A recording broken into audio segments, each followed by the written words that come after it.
Hello, my name is Haley Nolan, and I'm going to be talking to you today about implementing behavior change into your life while focusing on promoting wellness and resilience. In this video, I will discuss the targeted goal I have chose for myself and approach it in a way of an evidence-based practice. From my personal experience as a single mother, working full-time, and in my MSW program, I would like to note the importance of choosing goals that are realistic to accompany your lifestyle. The goal that I would like to implement is to create a habit of reading a self-help book weekly with a minimum of 10 pages daily to enhance my own personal growth and well-being. The intention of this goal will be to improve self-awareness, productivity, and mental resilience.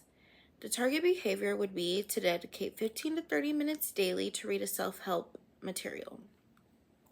In order to do this effectively, I will have to address barriers by minimizing distractions and setting a consistent reading schedule by dedicating time in my day to get the readings completed.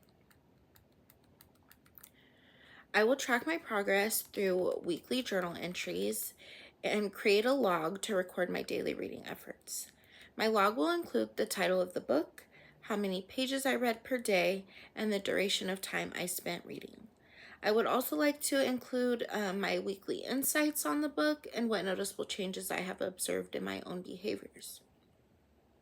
Tracking this progress will allow me to conduct a self-review of my consistency and track my own personal reflections. I think it could also be beneficial to track areas in my day-to-day life where I may have successfully applied a concept or strategy from the reading, and then be able to circle back to how it has impacted my behavioral and overall outcomes. I think in order to be successful in implementing this plan, I will need a diverse range of self-help books that pique my particular interests, and I will need to lean on my support systems for accountability.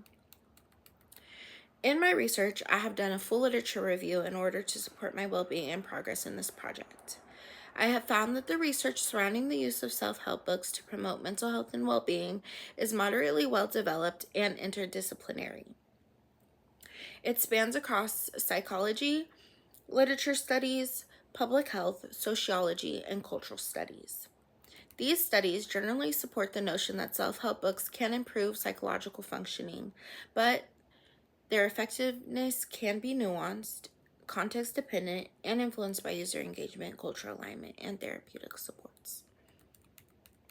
The key findings and insights of this literature review show the effectiveness and psychological benefits. It has been found that self-help books can be as effective as therapy or medication for mild to moderate depression in structured settings. It has also been found that self-help books can enhance emotional resilience, coping skills, and self-awareness, especially when aligned with evidence models like cognitive-based therapies. Reading fiction or reflective literature also promotes cognitive flexibility and emotional growth, though benefits are often gradual and require reflective engagement.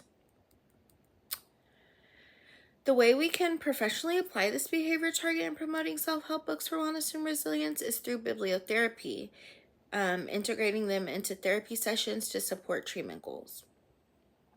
When applying this professionally, it is important to consider that self-directed use of self-help materials without professional guidance can present risk, such as misinterpretation and low adherence.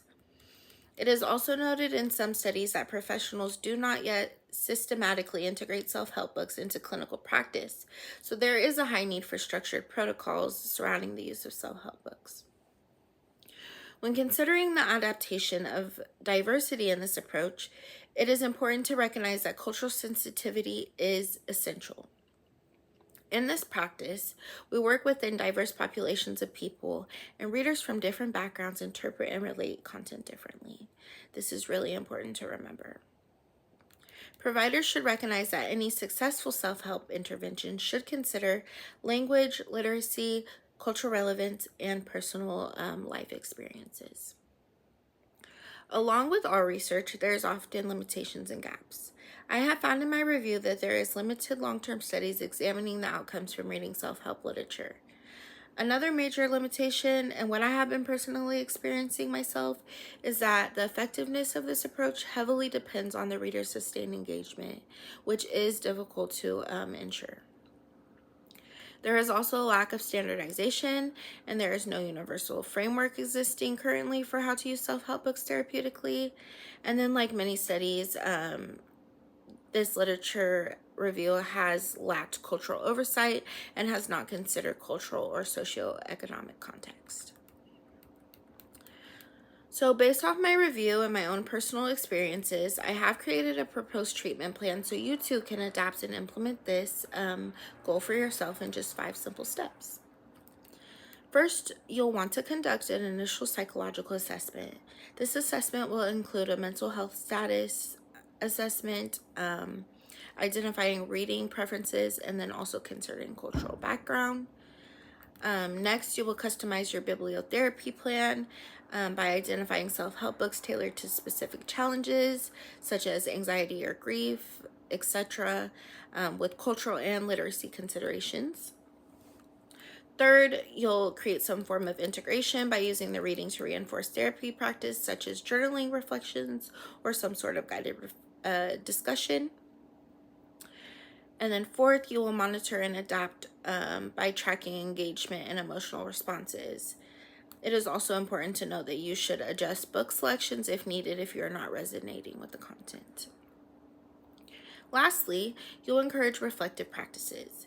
You'll do this by promoting long-term mental well-being by encouraging reading as a tool for personal insight and self-regulation.